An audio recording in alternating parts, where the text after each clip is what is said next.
जय हिंद। आप देख रहे न्यूज़ है और मैं युवा सिंह। बहुत सारे लोगों ने पूछा है कि सर बिहार बजट में शिक्षा प्रेरकों के लिए कोई भी प्रावधान, कोई भी व्यवस्था या कोई भी ऐसी बजट वाली बातें नहीं की गई है, तो हम क्या समझें, हमें न्याय मिलेगा या नहीं मिलेगा। आपको बता दें कि मानदेय और समायोजन को लेकर के बहुत जल्द और बहुत तेज़ी से मुहिम कहीं न कहीं चला है। आपको मैं बता देना चाहता हूँ कि विस्तृत बात करेंगे इस वीडियो में आगे, क्योंकि मानदेय और समायोजन जल्द मिलने की बहुत ज़रूरत है। बहुत लंबा वक्त लग गया और सिर्फ बातें हुई हैं, धरातल पे काम कुछ भी नहीं हुआ। तो हम चाहते हैं कि आप इस वीडियो को पूरा सुनें और लास्ट में आपको कुछ चीज़ें बताने वाले हैं, उस पर अभी काम होना बहुत ज़रूरी है। अगर आपने उस पे काम किया तो हम ये ज़रूर सुनिश्चित करना चाहेंगे कि बेहतर हो सकता है।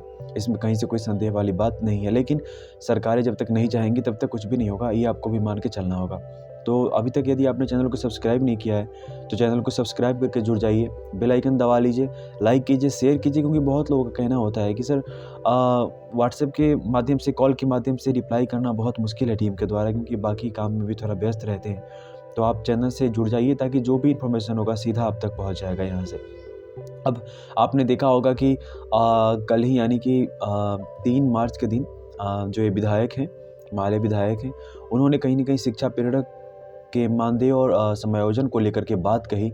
और इस बात के कहने के बाद बिहार के तमाम शिक्षा प्रेरक, जिनमें जैसे अजीत कुमार सिंह है, ये ठीक है, माननीय सदस्य हैं, इन्होंने जो बात रखी है वो कहीं न कहीं बहुत बड़ी बात हो गई है, क्योंकि बहुत सारे शिक्षा प्रेरकों के अंदर एक चीज़ लगा है कि हमारी बात कहीं न कहीं सदन में रखा जा रहा है।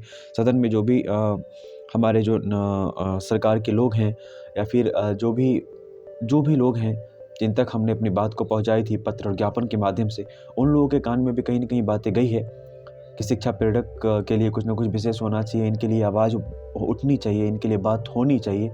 तो मैं आपको स्पष्ट कर देना चाहता हूँ कि अभी आपके पास एक अच्छा अपॉर्च्युनिटी है, अच्छा अवसर है कि आपने अपने स्तर पर जहाँ भी शिक्षा प्रेरक ने, समन्वयक ने, जहाँ भी हैं और जिन्होंने भी अपने-अपने जहाँ भी विधायक हैं, उन्हें एमएलसी हैं, जिन्हें भी उन्होंने ज्ञापन दिया था, पत्र दिया था, आप एक बार उनसे मिले, फिर मिले और उन्हें बोले कि सर हमारी बात को आप विधानसभा में रखने का प्रयास करें। इससे क्या होगा कि कहीं न कहीं सरकार को समझ आएगी कि हाँ, बजट सत्र में जिस तरह से शामिल नहीं किया गया है शिक्षा प्रेरक के नाम को या फिर उनके कार्य योजना को, तो कहीं न कहीं ये दुखद है। लेकिन आप समझ सकते हैं कि एक चीज़ तो हो रहा है और आपको देखने को मिल सकता है कि जब से पटना में जो आपने देखा होगा कि 15 फरवरी के दिन जो एक दिवसीय रैली का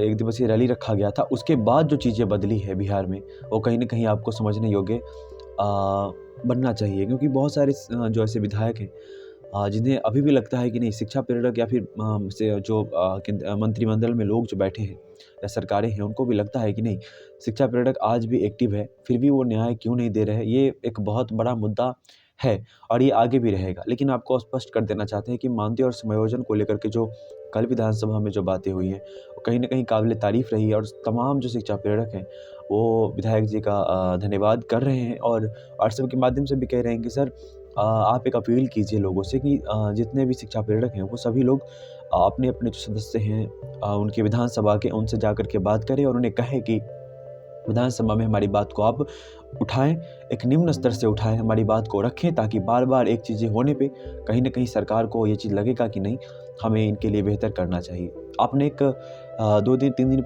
पहले एक वीडियो देखा होगा, शायद न्यूज़ के टीम के लोगों ने उसे शेयर नहीं किया।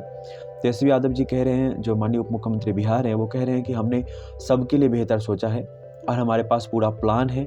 जो भी लोग बचे हैं, उन सभी लोगों के लिए मैं बेहतर करूँगा। उसमें कहाँ शिक्षा प्रेरक है कि नहीं, क्योंकि आपको याद होगा 2014 में उनकी माँ ने कहा था कि हमारी जब सरकार आ जाती है तो हम शिक्षा प्रेरकों के लिए बेहतर ज़रूर करेंगे, उनके समायोजन की बात हम करेंगे, उनके समायोजन करवाएँगे। आप सभी ने उस आर्टिकल को पढ़ा है, न्यूज़ पेपर में जो आर्टिकल आया था, सबने पढ़ा है।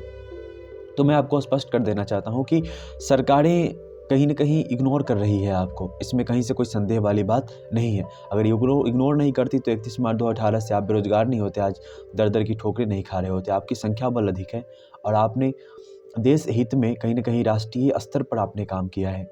ये गौरव की बात है कि आपने साक्षरता दर बढ़ाने का काम किया है। तो आपको अपने अंदर के शक्ति को पहचानना पड़ेगा। जैसे आपने पटना गांधी मैदान में एक दिवसीय रैली कर, पूर्णिया में एक दिवसीय रैली कर, वहाँ पे जा कर के अपने आप को जो साबित किया है आपने, ये कहीं न कहीं बहुत बड़ी बात है। तो आपको इतना कहना चाहूँगा कि बहुत सारे लोगों ने पूछा है कि सर समायोजन अब कब होगा सर? क्योंकि बजट भी पेश हो गई और मैंने देखा कि टीका-टिप्पणी भी व्हाट्सएप के माध्यम से बहुत ज़्यादा हो रहा है। एक पर एक जो फाइनेंस के अकॉर्डिंग जो लोग बहुत नॉलेजेबल खुद को समझते हैं, जैसे बात कर रहे हैं, मुझे लगता है कि कहीं न कहीं आपको टीका-टिप्पणी से बचना चाहिए। क्योंकि टीका-टिप्पणी करने से आपके जो साथी प्रयास कर रहे हैं, उनके मनोबल का हनन होता है। आप समझ रहे हैं, जब न्यू जैस की जब शुरुआत हुई थी, उस समय शिक्षा प्रेरक सो चुके थे। आप इस चीज़ को मानना होगा आपको, और आप यदि मानते हैं तो आप ईमानदार हैं। और उस समय न्यू जैस आकर के सभी लोगों को जगाने का प्रयास किया, उनके अंदर मोटिवेशन भरने का काम किया। और मैं आपको बता देना चाहता हूँ कि कहीं न कहीं सोए हुए को जगाने का काम किया। और आप लोगों ने जो कर दिखाया है आज, वो काबिले तारीफ़ है। पूरे देश में बिहार के शिक्षा प्रेरकों का कहीं न कहीं जो मान-सम्मान बढ़ा है, वो काबिले तारीफ़ है। बहुत बड़ी बात है। एक पतला-दुबला इंसान, एक साजिद इकबाल, एक इंद्रभूषण कुमार, एक मुकेश कुमार सिन्हा, जो उनकी टीम के तमाम ऐसे लोग हैं जो एक लोग हैं। एक लोग का मतलब आप समझ रहे हैं, जो समझते हैं कि हमारे साथ इतनी बड़ी संख्या है, वो हमारे लोग हैं। हम उनके लिए प्रयास कर रहे हैं, हम अपने लिए प्रयास नहीं कर रहे। हम उन सभी के लिए प्रयास कर रहे हैं जो भैया-दीदी हम पे विश्वास करते हैं। मैंने देखा है, लोग इस तरह से संबोधन करते हैं भैया-दीदी कह के टीम के लोगों का भी, कि मैं क्या ही कहूँ आपको। मतलब अ, मन बहुत पीड़ाओं से भर जाता है कि हम इनके लिए बेहतर कुछ नहीं कर पा रहे हैं। मैं आपको बता देना चाहता हूँ कि सरकारें चाहे जो भी करे, वो उन्हीं के हाथ में है। प्रयास आपको करना है उनके कानों तक, क्योंकि उनके कान पे जूं नहीं रेंग रही। आप समझ रहे हो मैं क्या कहना चाह रहा हूँ? वो आपकी बात को इग्नोर कर रहे हैं। सरकारें जानती है शिक्षा प्रेरक कौन है, क्या नहीं जानती? जनता दरबार लगा उस समय, क्या डबरी किशोर वहाँ पे गए थे, या फिर नईम चंद गए थे? तो क्या उस समय मैं आपको बता देना चाहता हूँ, क्या नीतीश कुमार जी माननीय मुख्यमंत्री बिहार नहीं जान रहे थे? क्या ऐसे माननीय मुख्यमंत्री बिहार नहीं जानते? क्या उनके टीम के जो लोग हैं, उनके मंत्रिमंडल के लोग हैं, क्या वो शिक्षा प्रेरक के बारे में नहीं जानते? चप्पल तक, जूते तक खिया गए शिक्षा प्रेरक का ज्ञापन दे करके और पत्र दे करके अपने बात का। तो मैं आपको बता देना चाहता हूँ कि इन्होंने जो मानदेय और समायोजन की बात रखी है, इससे कहीं न कहीं मैं किसी पार्टी को समर्थन नहीं करता हूँ, लेकिन वाली पार्टी के जो विधायक या फिर जो भी उनके टीम के लोग कर रहे हैं, कहीं न कहीं काबिल तारीफ़ है बिहार के शिक्षा प्रेरकों के लिए। क्योंकि जिसके जो न्याय दिलाता है, वो इनके लिए भगवान है। मैं इतना ही जानता हूँ। क्योंकि एक चीज़ स्पष्ट कर देना चाहता हूँ कि बहुत सारे लोगों का सवाल होता है कि सर मानदेय और समायोजन कब होगा? तो मैं आपको बता देना चाहता हूँ कि आपका प्रयास ही उस मानदेय और समायोजन जल्द दिलवाएगा। आपको अभी आपके पास मौका है। आप एक बार सभी विधायक और सभी जितने भी एमएलसी हैं, विधायक हैं, आप उनसे मिलें और जिन्हें जिन्हें भी आपने पत्र दिया है, उन्हें बोले कि सर आप सब मिलकर हमारी बात को विधानसभा में रखें। एक यही अपॉर्च्युनिटी है अभी आपके पास तत्काल जो दिख रहा है। बाकी आपके इंद्रभूषण जो बिहार के साक्षरता प्रेरक संघ के जो अध्यक्ष हैं शिक्षा प्रेरक के, वो कहीं न कहीं निरंतर अपना प्रयास जारी रखे हैं पटना में रह कर के। उनके प्रयास की न्यूज़ सराहनीय करता है और सराहनीय प्रयास है उनका। और न्यूज़ आप सभी लोगों के साथ है। बस चैनल को सब्सक्राइब करके जुड़ जाइए और कॉल करके परेशान ना करें सर। बहुत तकलीफ़ होती है सर, क्योंकि आप इतना कॉल करते हैं कि आपके कॉल का रिप्लाई नहीं कर पाते, तो हमें भी बुरा लगता है।